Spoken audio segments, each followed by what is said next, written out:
નમસ્કાર વિદ્યાર્થી મિત્રો, શ્રી કર્મયોગ વિદ્યા સંકુલ અબુકોડમાં આપ સર્વનું હાર્દિક સ્વાગત છે. આજનો આપણો વિડિયો લેક્ચર ધોરણ 9 અને 10 ની અંદર ડાયરેક્ટ ઇનડાયરેક્ટ સ્પીચનું છેલ્લું અને પાંચમું વાક્ય છે ઓપ્ટેટિવ સેન્ટેન્સ, એટલે કે શુભેચ્છા દર્શક વાક્ય અથવા તો અભિનંદન પાઠવતું વાક્ય. આજનું આ લેક્ચર આપણો ઓપ્ટેટિવ સેન્ટેન્સ એટલે કે આપણું ડાયરેક્ટ ઇનડાયરેક્ટનું પાંચમું વાક્ય જે છે એમના વિશે આજે વાત કરવાની છે. તો ઓપ્ટેટિવ સેન્ટેન્સ કે જેનો અર્થ છે એ શુભેચ્છા દર્શક અથવા તો અભિનંદન દર્શક વાક્ય એવો થાય છે. એટલે કે શુભેચ્છા દર્શક વાક્ય અથવા તો અભિનંદન દર્શક વાક્ય આવો અર્થ થાય છે. ઓપ્ટેટિવ સેન્ટેન્સ છે જેનો અર્થ શુભેચ્છા દર્શક અથવા તો અભિનંદન પાઠવતું હોય એવા વાક્યનો અર્થ થાય છે. તો આ વાક્યની અંદર કોઈ પણ વ્યક્તિ છે એટલે કે બોલનાર છે એ સાંભળનારને કોઈ પણ પ્રકારની શુભેચ્છા પાઠવતો છે અથવા તો અભિનંદન આપતો હોય.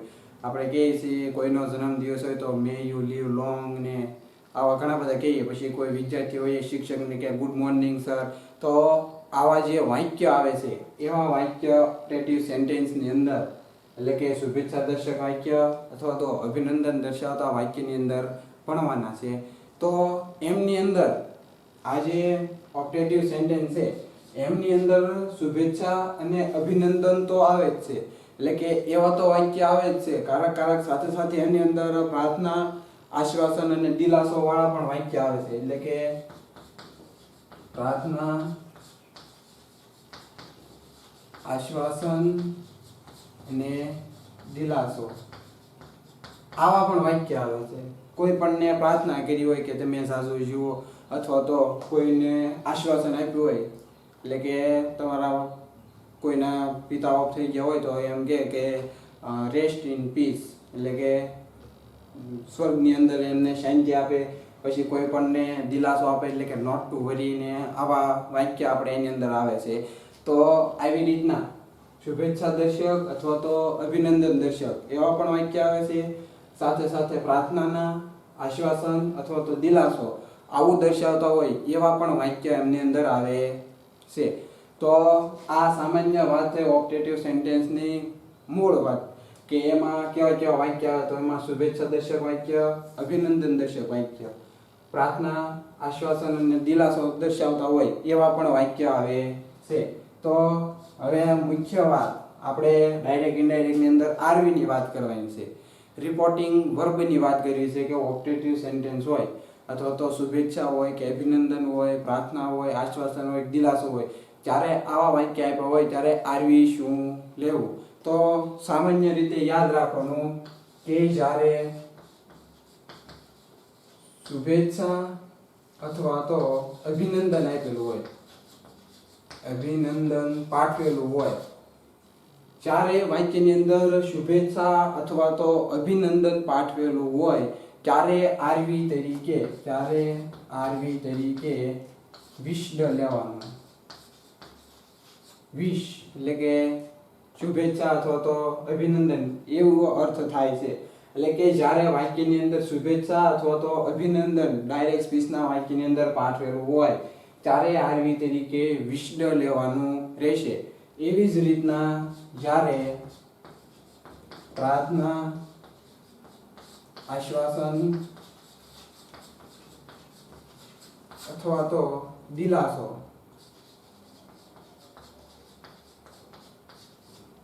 પ્રાર્થના, આશ્વાસન કે દિલાસો જ્યારે આરવી ની અંદર આપણે ડીએસ નું વાક્ય છે એમની અંદર જ્યારે આપેલું હોય ત્યારે આપણે પ્રેડ આરવી તરીકે પ્રેડ લખવાનું રહેશે. એટલે કે પ્રાર્થના એવા અર્થમાં એને લેવાનું રહેશે. એટલે આ ઓપ્ટેટિવ સેન્ટેન્સ છે એમની અંદર બે આવી, જ્યારે શુભેચ્છા પાઠવવાની હોય અથવા તો અભિનંદન પાઠવવાનું હોય ત્યારે આરવી તરીકે વિશ્ડ લખવાનું. અને જો પ્રાર્થના, આશ્વાસન કે દિલાસો દેવાનો હોય તો આરવી તરીકે શું લખવાનું રહેશે? પ્રેયર લખવાનું રહેશે, એટલે કે પ્રાર્થના કરવાની, એટલે કે પ્રેયર લખવાનું રહેશે આરવી તરીકે. પછી તો આપણે વાત આવે છે સંયોજકની. તો આ બંને છે, શુભેચ્છા હોય, અભિનંદન હોય, પ્રાર્થના, આશ્વાસન કે દિલાસો, ચારે પણ આપેલું હોય ત્યારે સંયોજક તરીકે આપણે છે એ ધેટ લખવાનું રહેશે. એટલે સંયોજક તરીકે શું લખવાનું? ધેટ લખવાનું રહેશે. એટલે આ વાક્યની અંદર ખાસ યાદ રાખવાનું કે જ્યારે વાક્યની અંદર શુભેચ્છા હોય કે અભિનંદન હોય, આરવી તરીકે વિષ્ડ લખવાનું રહેશે. જ્યારે પ્રાર્થના હોય, આશ્વાસન હોય કે દિલાસો હોય ત્યારે આરવી તરીકે પ્રેડ લખવાનું રહેશે. અને સંયોજક તરીકે બેયની અંદર શું લખવાનું રહેશે? ધેટ લખવાનું રહેશે. તો હવે આપણે એમની જે ઇનડાયરેક્ટ સ્પીચની વાક્ય રચના છે તો એ વાક્ય રચના જોવાની છે. તો વાક્ય રચનામાં સામાન્ય રીતે સૌપ્રથમ કોણ આવે છે? તો કે બોલનાર કરતા સૌપ્રથમ આવે છે. બોલનાર પ્રથમ આવશે. પછી તો કે આરવી તરીકે, એટલે કે જો શુભેચ્છા અભિનંદન હોય તો વિષ્ડ લખવાનું, અને પ્રાર્થના, આશ્વાસન, દિલાસો હોય તો પ્રેડ લખવાનું. એટલે આરવી તરીકે આપણે એવું લખી શકીએ કે વિષ્ડ અથવા તો પ્રેડ. આવું આરવી તરીકે આપણે લખીએ કે બોલનાર હોય, પછી વિષ્ડ અથવા તો પ્રેડ આરવી તરીકે લખવાનું. પછી તો કે સાંભળનાર કરતા, તો કે સાંભળનાર. પછી સંયોજક તરીકે આપણને ખબર છે, સંયોજક શું લખીશું? તો કે ધેટ આપણે સંયોજક તરીકે લખીશું.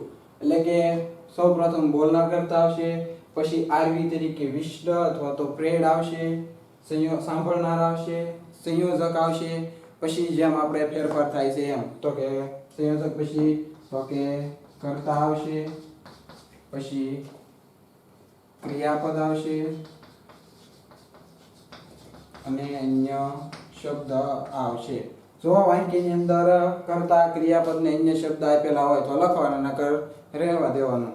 તો આવી રીતની આપણે સામાન્ય વાક્ય રચના છે કે બોલનાર રહેશે, પછી આરવી તરીકે વિષ્ડ અથવા તો પ્રેડ લખેલું છે, પછી સાંભળનાર, સંયોજક, કર્તા, ક્રિયાપદ ને અન્ય શબ્દ. તો આવું કંઈક સામાન્ય આપણી વાક્ય રચના જે ઇનડાયરેક્ટ સ્પીચની છે એ કંઈક આવી હશે.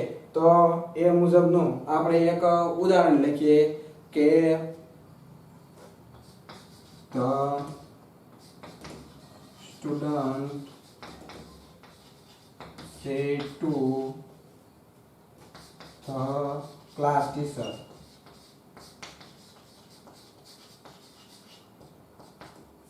good morning.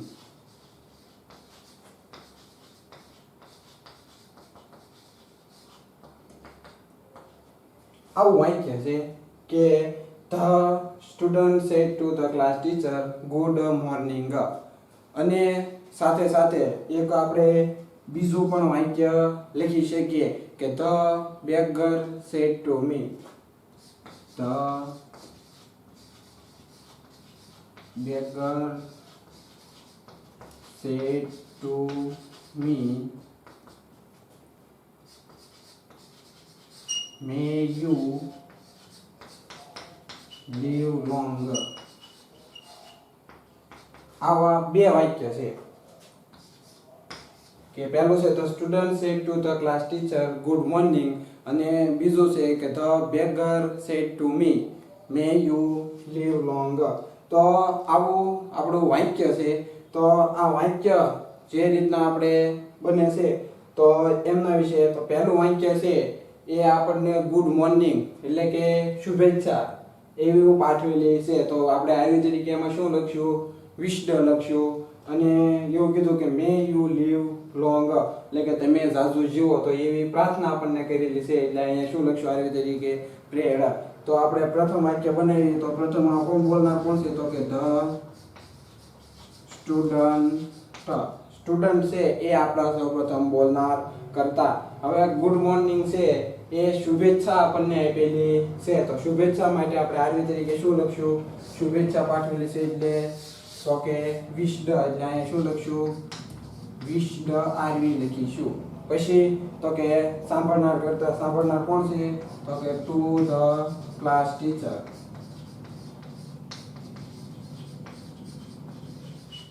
પછી અહીંયા સંયોજક શું લખશું? તો કે ધેટ. અને જે શબ્દ આપણને આપેલા છે એને લખી નાખવાના, એટલે કે ગુડનું ગુડ અને મોર્નિંગનું મોર્નિંગ. Good morning. કારણ કે આમાં આપણને કંઈ કરતા ક્રિયાપદ કે એવું કંઈ આપેલું છે નહીં, ખાલી એક આપણને શુભેચ્છા વાળો શબ્દ આપેલો છે ગુડ મોર્નિંગ, તો આપણે ડાયરેક્ટ ગુડ મોર્નિંગ લખી નાખ્યું. આમાં આપણે કરતા અથવા તો ક્રિયાપદ ધારીને લખવાનું છે નહીં, કારણ કે આમાં ખાલી શુભેચ્છા અથવા તો અભિનંદન હોય, પ્રાર્થના હોય કે આશ્વાસન કે દિલાસો હોય, એ જ વિશે ખાલી કરવાનું છે. આમાં આપણે આપણા કર્તાને એવું જોડવાનું રહેશે નહીં. પછી તો કે બીજું વાક્ય છે ધ બેગર. બેગર માટે બેગર તો કે the beggar said to me may you live long. તો એમની અંદર તમે સાચું જીવો એવું આપણને વાત કરેલી છે, તો એ છે આપણા માટે પ્રાર્થના છે. એટલે શું લખશું? તો કે ધ બેગર પછી આરવી તરીકે મે યુ લીવ લોંગ, તમે સાચું જીવો. તો એ આપણા માટે પ્રાર્થના છે, એટલે આરવી તરીકે શું લખશું? પ્રાર્થના કરેલી છે એટલા માટે. તો કે પ્રેડ લખશું, એટલે આરવી તરીકે શું લખશું? પ્રેડ. કોને કહે છે? તો કે ટુ મી. તો કે ટુ મી સંયોજક તરીકે ધેટ. હવે જો તો મે યુ લીવ લોંગ, આમાં આપણને કરતા અને એવું કે દેખાય છે, કારણ કે યુ છે એ કરતા છે, કારણ કે લીવ ની પહેલા લીવ ક્રિયાપદ છે, જીવવું, તો ક્રિયાપદની પહેલા છે એટલે યુ શું છે? આપણો કરતા. તો આપણે જોવાનું કે આપણે જેમ ક્રોસમાં આપણે WS માં કરતા એમ અહીંયા પણ પહેલા કરતા, તો કે યુ છે એ કેટલામો પુરુષ? તો કે બીજો પુરુષ. તો આપણો SON મુજબનો ફેરફાર 1 2 ને 3 મુજબનો. તો યુ છે એ પુરુષ બીજો, તો ઓબ્જેક્ટ મુજબ ફેરફાર. ઓબ્જેક્ટ કહેતા સાંભળનાર, તો સાંભળનાર કોણ છે? મી. તો યુ છે એ અહીંયા કરતા છે, તો મી ની કરતા વિભક્તિ શું થાય? તો કે આય. કારણ કે યુનિક આ યુ છે એ કરતા વિભક્તિ છે અને મી છે એ આય વાળો છે, આય મી માય, એટલે આ મી ની કરતા વિભક્તિ શું થાય? તો કે આય. પછી વાળો આવે છે મેનો, તો મેનું ઇનડાયરેક્ટ શું થઈ જશે? તો કે માઇટ. માઇટ. પછી ક્રિયાપદ લીવ નું લીવ અને લોંગ નું લોંગ. તો આવી રીતના આપણા વાક્ય બનશે. હજી આપણે આગળ જે છે એ આપણે વાક્યનો હવે અભ્યાસ કરવાનો છે. તો આવી રીતના આપણા 3 વાક્ય છે. My friend said to me many many happy returns of the day. પછી બીજું વાક્ય છે Vipul said to me best of luck for bright success. અને ત્રીજું વાક્ય છે Bijal said to Hardik I pray to God for your bright success. તો આપણે આ જે 3 વાક્ય છે તો એમાં શુભેચ્છા અથવા તો અભિનંદન આપેલું હોય તો આરવી તરીકે વિશ્ડ લખવાનું, અને જો પ્રાર્થના હોય, આશ્વાસન હોય અથવા તો દિલાસો હોય ત્યારે આરવી તરીકે પ્રેડ લખવાનું અને સંયોજક તરીકે ધેટ લખવાનું. તો સૌ પ્રથમ આપણું જે પ્રથમ વાક્ય છે my friend said to me many many happy returns of the day. તો આ વાક્યનું આપણે ઇનડાયરેક્ટ ની અંદર રૂપાંતર કરવાનું છે. તો સૌ પ્રથમ બોલનાર કરતા કોણ છે? તો કે માય ફ્રેન્ડ. My friend. પછી તો કે મેની મેની. હવે વાત આવી છે આરવીની. તો આરવી કઈ રીતનું? તો કે જે આપણું ડીએસ વાક્ય છે એ મુજબનું. તો કે many many happy returns of the day, એટલે કે જે જન્મદિવસ છે હેપી બર્થડે, એ બર્થડે મુજબનું એમને શુભેચ્છા આપેલી છે, એટલે માટે શુભેચ્છા પાઠવેલી છે, એટલે આપણે શુભેચ્છા માટે આરવી શું લખશું? તો કે વિશ્ડ. એટલે કે આરવી તરીકે લખશું વિશ્ડ. એટલે કે માય ફ્રેન્ડ વિશ્ડ. સાંભળનાર કોણ છે? તો કે ટુ મી સંયોજક તરીકે ધેટ.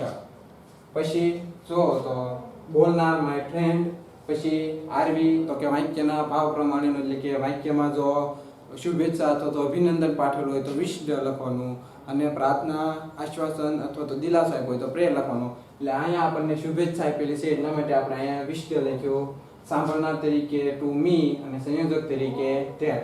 હવે વારો છે many many happy returns of the day. તો આ many happy returns of the day એમની અંદર ક્યાંય પણ કરતા કે એવું કંઈ આપેલું છે નહીં, એટલે આખું જ વાક્ય આપણે એમ નામ લખી નાખીશું, કારણ કે એમાં કંઈ પણ પ્રકારનો ફેરફાર થતો નથી, એટલા માટે તો આપણે લખશું many happy returns of the day. આવી રીતનું બનશે, એટલે કે my friend વિશ્ડ to me that many happy returns of the day. આવી રીતનું આખું વાક્ય બનશે, એટલે કે સૌપ્રથમ બોલનાર હશે, પછી તો કે આપણું ડીએસ વાક્ય છે એ મુજબનું આરવી, સાંભળનાર, સંયોજક અને many happy returns of the day, એવી રીતનું વાક્ય લખી નાખવાનું રહેશે.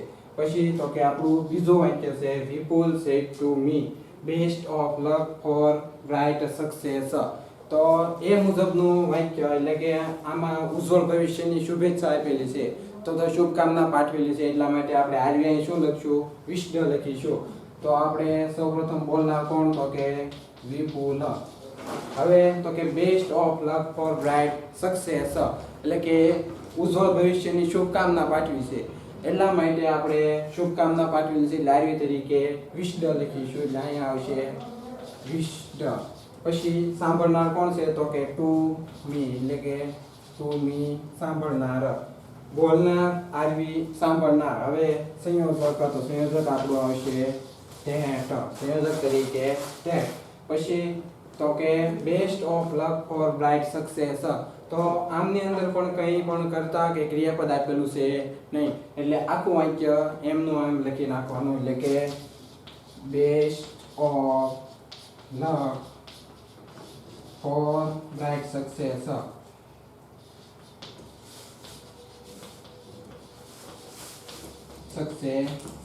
એટલે આવી રીતનું વાક્ય બનશે કે સૌપ્રથમ બોલનાર હશે, આરવી છે, સાંભળનાર હશે, સંયોજક હશે, પછી આખું વાક્ય એમ નામ, કારણ કે એમની અંદર ક્યાંય કરતા આપેલો છે નહીં, એટલા માટે. અને છેલ્લું અને ત્રીજું વાક્ય Bijal says to Hardik I pray to God for your bright success. તારા ઉજ્જવળ ભવિષ્ય માટે હું ભગવાનને પ્રાર્થના કરીશ, એવો અર્થ થાય છે, એટલે કે અહીંયા પ્રાર્થનાની વાત કરવામાં આવી છે, એટલા માટે આપણે અહીંયા આરવી તરીકે પ્રેડ લખીશું. એટલે બોલનાર કોણ છે? તો કે બીઝલ છે એ બોલનાર, એટલે કે બીઝલ પછી તો કે બોલનાર છે એ પ્રાર્થના કરે છે, એટલા માટે આરવી તરીકે પ્રેડ. બીઝલ પ્રેડ. સાંભળનાર કોણ છે? તો કે ટુ હાર્દિક, સંયોજક તરીકે ધેટ લખવાનું રહેશે. હવે એવું છે I pray to God for your bright success. તો એમાં આઈ છે એ પહેલો પુરુષ, એટલે આપણો SON મુજબનો ફેરફાર. તો કે આઈ છે એ પહેલો પુરુષ, અને પહેલા પુરુષનો ફેરફાર સબ્જેક્ટ. સબ્જેક્ટ કહેતા બોલનાર, એટલે કે બીઝલ. તો આઈ કરતા વિભક્તિ છે, તો બીઝલની કરતા વિભક્તિ શું થશે? તો કે હી થશે. પછી તો કે પ્રે, ક્રિયાપદ છે અહીંયા પ્રે, એટલે કે આઈ પછી ક્રિયાપદનું મૂળ રૂપ છે, તો આઈ પછી ક્રિયાપદનું મૂળ રૂપ એટલે સાદો વર્તમાન કાળ છો, તો સાદા વર્તમાન કાળનું ઇનડાયરેક્ટ સ્પીચ સાદા ભૂતકાળમાં થાય, એટલે પ્રે મૂળ રૂપ છે, એટલે પ્રેનું ભૂતકાળનું રૂપ શું થશે? તો કે પ્રેડ, એટલે કે પ્રેડ. એટલે કે જે સાદો વર્તમાન કાળ છે એનું રૂપાંતર સાદા ભૂતકાળની અંદર, એટલે અહીંયા પ્રે મૂળ રૂપમાં છે, એટલે એનું ભૂતકાળનું રૂપ. પછી તો કે ટુ ગોડ એમનું એમ રહેશે. પછી ફોરનું ફોર. હવે વાત આવે છે યોર. તો યોર એટલે કે બીજો પુરુષ થાય, યોર. છો બીજો પુરુષ? તો કે હા, તો કે બીજા પુરુષનો ફેરફાર ઓબ્જેક્ટ. ઓબ્જેક્ટ કહેતા હાર્દિક, એટલે કે હાર્દિક માટે આપણે કઈ કરતા વિભક્તિ લખીએ? તો કે હી. તો હી માં ત્રીજી લાઈન કઈ આવે? તો કે હી, હિમ, હીઝ. એટલે આપણે અહીં શું લખીશું? યોરની જગ્યાએ હીઝ લખીશું. એટલે કે he pray to God for his bright success નું બ્રાઇટ સક્સેસ.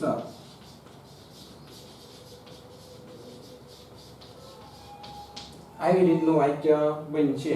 એટલે આ જે આપણું વાક્ય છે ઓપ્ટેટિવ સેન્ટેન્સ, તો એમની અંદર પ્રાર્થના, આશ્વાસન અથવા તો દિલાસો આપ્યો હોય તો આરવી તરીકે પ્રેડ લખવાનું, પછી શુભેચ્છા કે અભિનંદન આપેલું હોય તો વિશ લખવાનું રહેશે, અને સંયોજક તરીકે ધેટ લખવાનું રહેશે. તો આ વાત થઈ આપણા જે 5મું અને 6મું વાક્ય હતું એમની. હવે તો કે આપણે પેરેગ્રાફ સ્વરૂપે અથવા તો ડાયલોગ સ્વરૂપે જે ડાયરેક્ટ ઇનડાયરેક્ટ નો પેરેગ્રાફ પૂછાય છે, તો એમની આપણે આગળના વિડીયોની અંદર વાત કરીશું. નમસ્કાર.